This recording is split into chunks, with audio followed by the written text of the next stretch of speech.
बिस्मिल्लाहिर्रहमानिर्रहीम। आज का हमारा टॉपिक है 11.6 रिवर्सिबल एंड इरिवर्सिबल प्रोसेस। ये एज ए शॉर्ट आपने प्रिपेयर करना है। डिफरेंस आ सकता है between reversible and irreversible process. Reversible process is one which can be retraced in exactly reverse order, मतलब उसको रिवर्सली भी काम किया जा सके सराउंडिंग में कोई चेंज किए बगैर। फॉर एग्ज़ाम्पल, अगर हम किसी भी सब्सटेंस की लिक्विफिकेशन और इवेपोरेशन कह रहे हैं,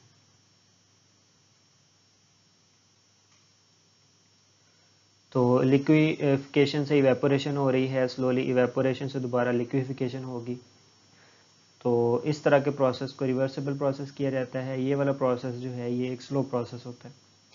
जबकि इरिवर्सिबल प्रोसेस जो रिवर्सिबल नहीं होता, an irreversible process is one which can not be retraced in exactly reverse order, जिसको रिवर्सली प्रोसेस नहीं किया जा सकता अगर हम फैक्टर्स को भी चेंज करके देख लें। फॉर एग्जांपल, फ्रिक्शन की वजह से जो लॉस ऑफ एनर्जी आता है in the form of heat, मतलब कोई सी दो सरफेसेस की फ्रिक्शन होती है तो कुछ हीट एनर्जी प्रोड्यूस होती है जो हम यूज़ नहीं कर सकते, लॉस हो जाता है।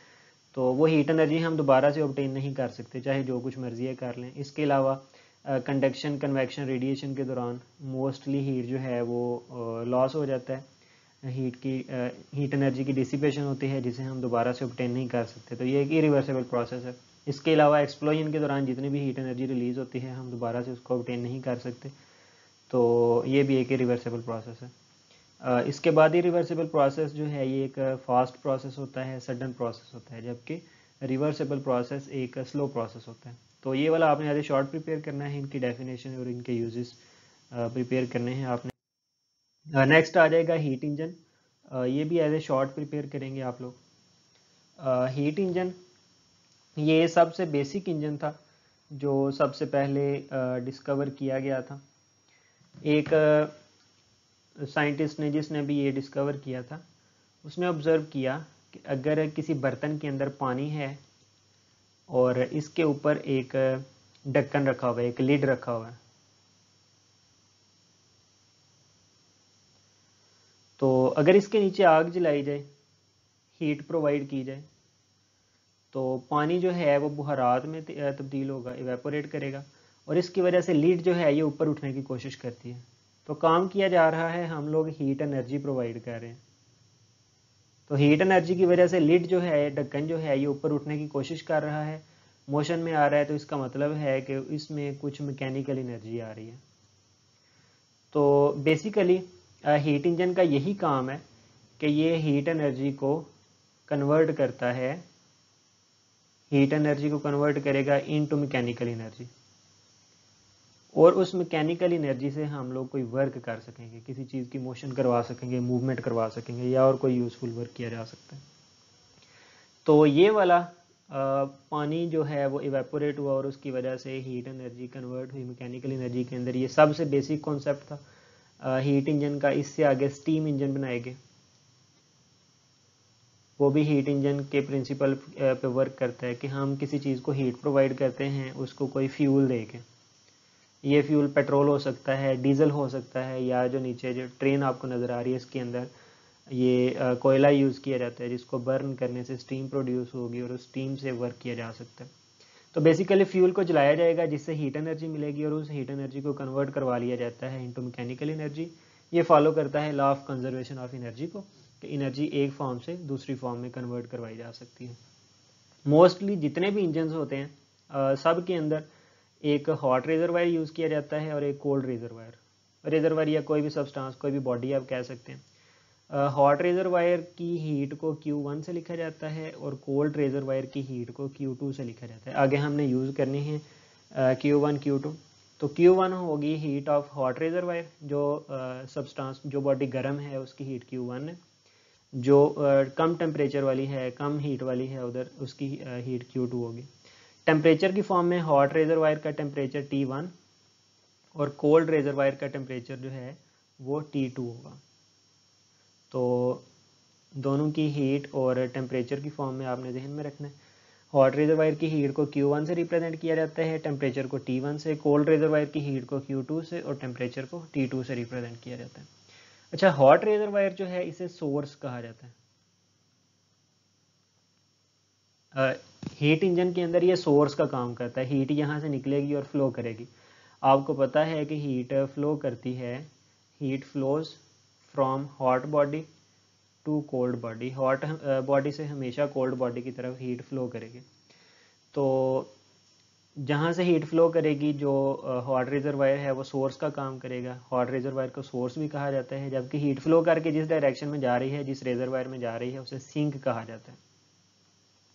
तो सोर्स और सिंक यूज़ किए गए हैं। सोर्स का मतलब होगा कि वो हॉट रिजर्वायर की बात की जा रही है। सिंक का वर्ड अगर कहीं पे आएगा तो इसका मतलब होगा कोल्ड रिजर्वायर की बात की जा रही है। हीट जो है हमेशा फ्लो करती है हॉट रिजर्वायर से कोल्ड रिजर्वायर की तरफ, हॉट बॉडी से कोल्ड बॉडी की तरफ, और जब ये हीट फ्लो कर रही होगी इससे कुछ वर्क करवा लिया जाएगा।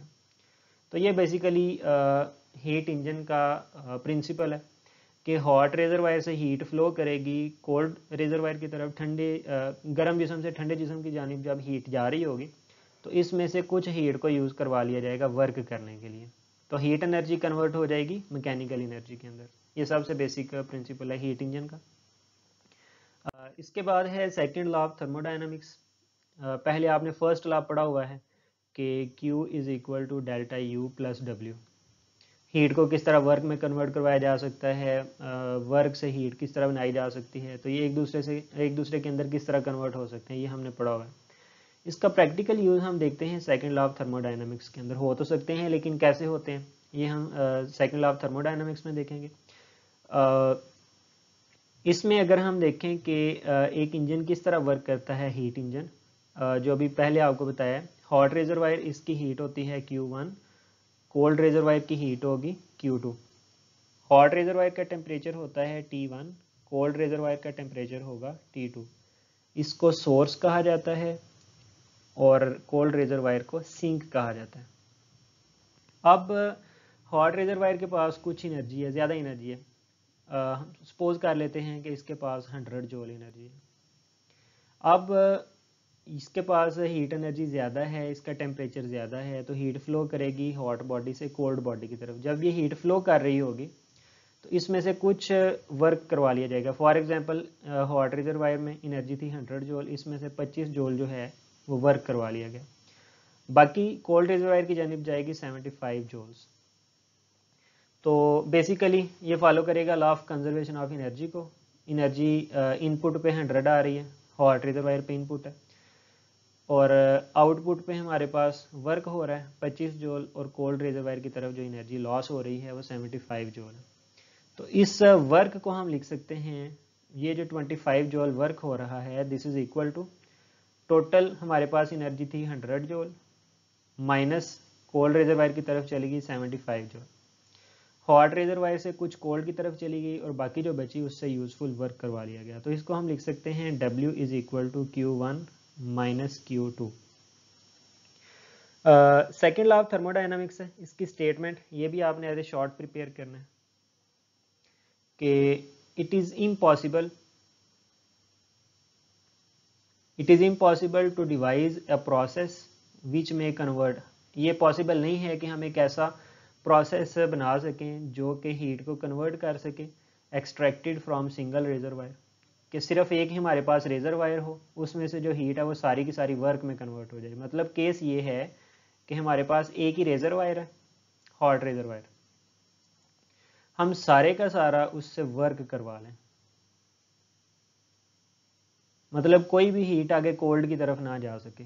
100 जूल हॉट रिजर्वायर में एनर्जी है, सारे का सारा 100 जूल ही वर्क करवा लिया जाए, दिस इज़ नॉट पॉसिबल। ये एक आइडियल केस बन जाता है जो कि पॉसिबल नहीं है।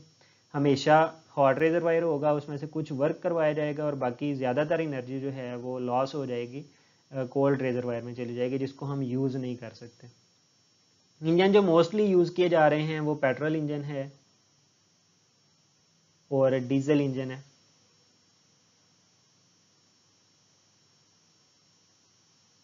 MCQs के लिहाज से आपने प्रिपेयर करना है कि पेट्रोल इंजन की एफिशिएंसी होती है 25%।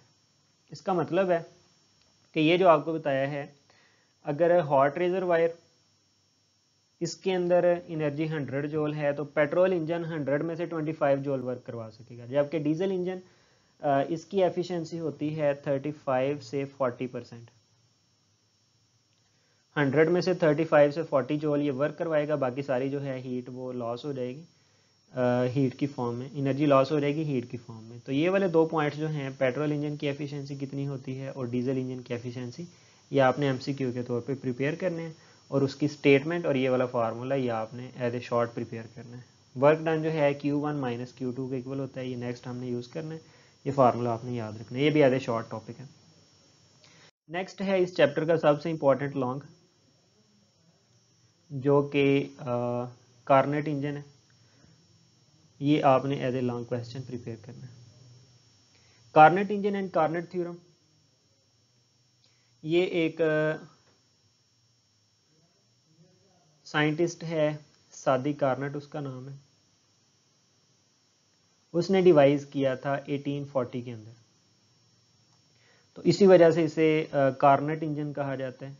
और आपने याद रखना है कि ये जो कार्नेट इंजन होता है ये एक आइडियल इंजन है।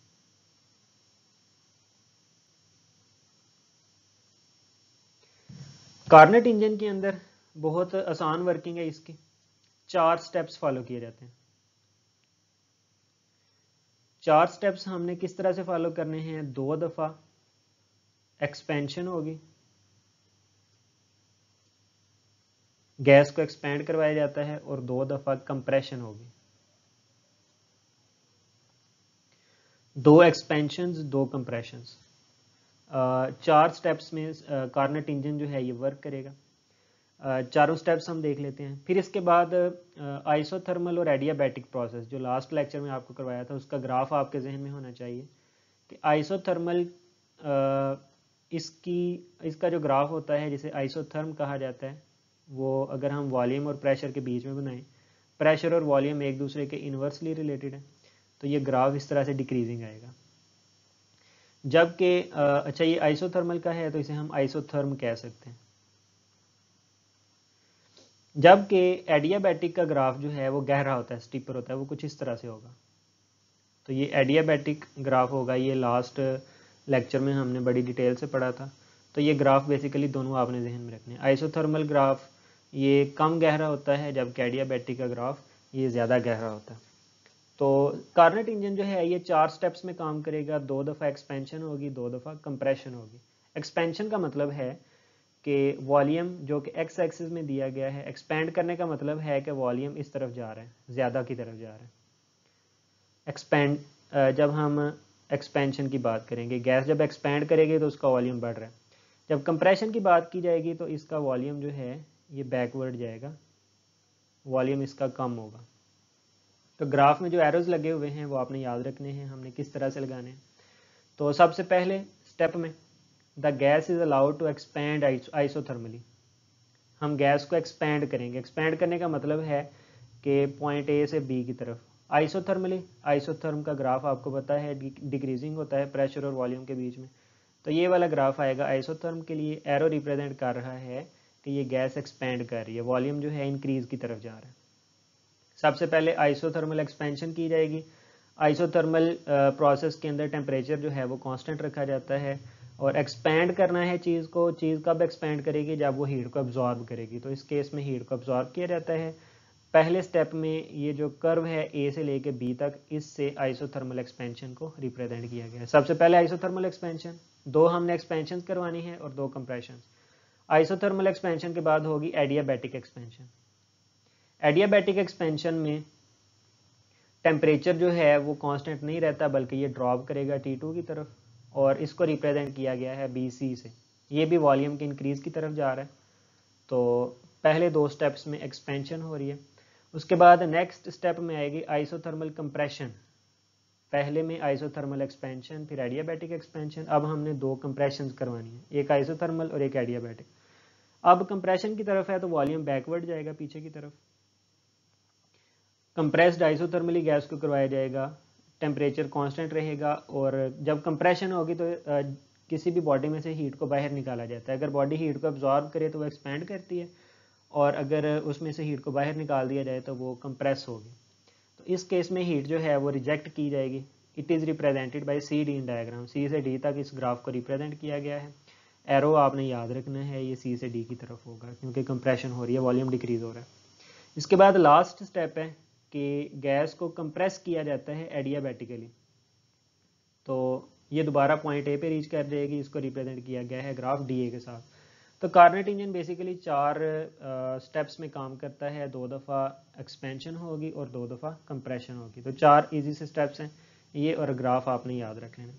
अच्छा, अगर हम इंटरनल एनर्जी की बात करें, डेल्टा यू, इंटरनल एनर्जी होती है final minus initial. Internal energy वाले टॉपिक में बताया था कि इंटरनल एनर्जी एक स्टेट फंक्शन है, ये सिर्फ और सिर्फ इनिशियल और फाइनल स्टेट पे डिपेंड करती है, ये पाथ पे डिपेंड नहीं करती, पाथ कौन सा चूज़ किया गया है। अगर हम इस डायग्राम में देखें, पॉइंट ए से स्टार्ट हो रहा है इसकी वर्किंग इंजन की, फिर सारा प्रोसेस होने के बाद ये दोबारा पॉइंट ए पे आ रहा है, मतलब ये एक साइक्लिक प्रोसेस है। जहाँ से स्टार्ट हुआ बॉडी, 3-4 स्टेप्स के बाद दोबारा उसी पोजीशन पे आ गई है, फाइनल भी वही पॉइंट है, इनिशियल भी वही पॉइंट है। तो इस केस में चेंज इन इंटरनल एनर्जी ये ज़ीरो हो जाता है। इंटरनल एनर्जी का आपने याद रखना है ज़ीरो, जो कि नेक्स्ट हमने यूज़ करना है। नेक्स्ट हम फाइंड करेंगे एफिशिएंसी कार्नेट इंजन की। एफिशिएंसी किस तरह से फाइंड की जा सकती है? एफिशिएंसी को ईटा से रिप्रेजेंट किया जाता है और ये इक्वल होती है आउटपुट ओवर इनपुट। और अगर हम परसेंटेज एफिशिएंसी निकालना चाहें, परसेंटेज एफिशिएंसी, तो मल्टीप्लाई करवाना पड़ेगा 100% के साथ। अच्छा, आउटपुट पे हमें क्या मिल रहा है? हमारे पास इंजन के अंदर आपको बताया है एक हॉट रिजर्वायर होता है, फिर एक कोल्ड रिजर्वायर होगा, और इसमें से कुछ वर्क किया जाता है। वर्क जो है ये आउटपुट है। तो परसेंटेज एफिशिएंसी में आउटपुट के ऊपर हमारे पास आ जाएगा वर्क। इनपुट, इनपुट पे क्या किया जा रहा है? इनपुट है हमारे पास हीट की फॉर्म में Q1, कोल्ड रिजर्वायर की हीट Q2 होती है और इसमें से कुछ वर्क किया जा रहा है। इनपुट है हमारे पास Q1, इसमें से कुछ हीट वर्क की तरफ जा रही है और कुछ कोल्ड की तरफ। इनपुट पे आ जाएगा Q1 एंड मल्टीप्लाई बाय 100। अब फर्स्ट लॉ ऑफ थर्मोडायनामिक्स होता है Q is equal to delta U plus W. Carnot engine के अंदर डेल्टा यू अभी आपको बताया है ये ज़ीरो हो जाएगा क्योंकि ये साइक्लिक है। तो Q will be equal to W. Heat जो है वो वर्क की फॉर्म में कन्वर्ट हो जाएगी। हीट किस तरह से है, जो अभी पहले हम डिस्कस कर चुके हैं। W को हम लिख सकते हैं Q1 माइनस Q2, मतलब 100 जूल अगर हीट है इनपुट पे, इसमें से 25 जूल वर्क हो रहा है और 75 कोल्ड की तरफ जा रही है। तो 25 को हम लिख सकते हैं 100 minus 75, W is equal to Q1 minus Q2। तो ये चीज़ यहाँ पे पुट कर देते हैं हम। एफिशिएंसी परसेंटेज आ जाएगी Q1 minus Q2 over Q1 and multiply by 100%। ये परसेंटेज एफिशिएंसी। अब दोनों का Q1 सेपरेट कर लें, Q1 over Q1 minus Q2 over Q1 and multiply by 100%। Q1 cancel हो जाएगा, बाकी बचेगा 1 minus Q2 over Q1 and multiply by 100%। ये होगी एफिशिएंसी ऑफ कार्नेट इंजन, उसका फार्मूला। अगर हम टेम्परेचर की फॉर्म में करना चाहें, in the form of temperature, तो ये फार्मूला क्या बन सकता है एफिशिएंसी के लिए? एफिशिएंसी इक्वल आएगी 1 minus T2 over T1 multiply by 100%। तो एफिशिएंसी का फार्मूला आपने याद रखना है हीट की फॉर्म में और टेम्परेचर की फॉर्म में, न्यूमेरिकल में, जिस फॉर्म में भी कहा जाएगा वो हम दोनों में से कोई भी यूज़ कर लेंगे। अब क्वेश्चन ये है कि क्या किसी भी कार्नेट इंजन की एफिशिएंसी 100% हो सकती है? तो वो ये आंसर 100% कैसे बन सकता है? इधर आ रहा है 1 को अगर हम 100% से मल्टीप्लाई करवाएं तो ये 100% एफिशिएंसी बन जाएगी, लेकिन इस फैक्टर को ज़ीरो करना पड़ेगा। 1 माइनस ज़ीरो करेंगे तो 1, 100 से मल्टीप्लाई करवाएंगे तो वो 100% एफिशिएंसी आ जाएगी। ये वाला फैक्टर T2 ओवर T1, ये ज़ीरो कब हो सकता है? दो टर्म्स डिवाइड हो रही हैं, ज़ीरो तब हो सकती हैं जब ऊपर वाली टर्म ज़ीरो हो और नीचे वाली जो भी आ जाएगी, 100 आए 1000 आए जो भी आए, ये पूरा का पूरा ज़ीरो बन जाएगा। इसका मतलब है कि एफिशिएंसी 100% करवाने के लिए T2 जो कोल्ड रेजरवायर है इसका टेम्परेचर 0 केल्विन होना चाहिए। 0 केल्विन एब्सोल्यूट टेम्परेचर होता है, जो कि आइडियल केस है, ये पॉसिबल नहीं हो सकता। चूँकि 0 केल्विन पॉसिबल नहीं है, इसलिए किसी भी सिस्टम की एफिशिएंसी 100% होना ये पॉसिबल नहीं है। ये एक आइडियल केस है, ऐसा पॉसिबल नहीं है, ये हो ही नहीं सकता। तो इतना लॉन्ग में आ सकता है। इसके बाद नेक्स्ट दो हमारे पास कार्नेट थ्योरम है, दोनों को देख लेते हैं ये किस तरह से हैं। No heat engine can be more efficient than a Carnot engine. Carnot engine अभी आपको बताया है, कार्नेट इंजन आइडियल होता है, तो किसी भी हीट इंजन की एफिशिएंसी कार्नेट इंजन से ज़्यादा नहीं हो सकती working between two same temperature, अगर उनका टेम्परेचर सेम है। मतलब अगर हमारे पास दो इंजन आ रहे हैं, एक कोई भी इंजन है नॉर्मल जो कि रियल है, और एक हम कंसिडर कर लेते हैं कार्नेट, तो दो इंजन, एक रियल इंजन और एक कार्नेट इंजन, अगर दोनों सेम टेम्परेचर पे वर्क कर रहे हैं, मतलब हॉट रेजरवायर का टेम्परेचर 1000 केल्विन है, लो का टेम्परेचर 500 केल्विन है, दोनों केसेस में T1 और T2, इधर भी T1 1000, T2 500।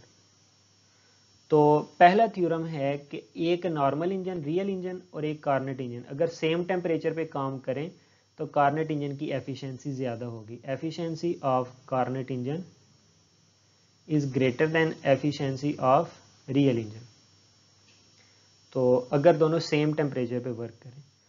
फिर दूसरा कार्नेट थ्योरम है कि ऑल कार्नेट इंजन, जितने भी कार्नेट इंजन होते हैं, अगर वो सेम टेम्परेचर पे काम कर रहे हैं तो सब की एफिशिएंसी सेम होगी। मतलब एक कार्नेट इंजन हम कह लेते हैं CA, दूसरा कार्नेट इंजन CB, तीसरा कार्नेट इंजन C, उसको CC कह लेते हैं। अगर तीन कार्नेट इंजन हैं, सारे सेम टेम्परेचर पे वर्क कर रहे हैं, T1 सब का 1000 है,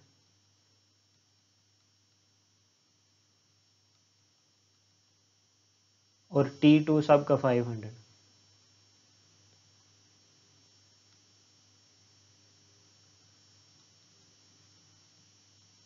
अगर तीन कार्नेट इंजन तीनों सेम टेम्परेचर पे काम कर रहे हैं तो सब की एफिशिएंसी A की इक्वल होगी एफिशिएंसी ऑफ B इक्वल होगी एफिशिएंसी ऑफ C।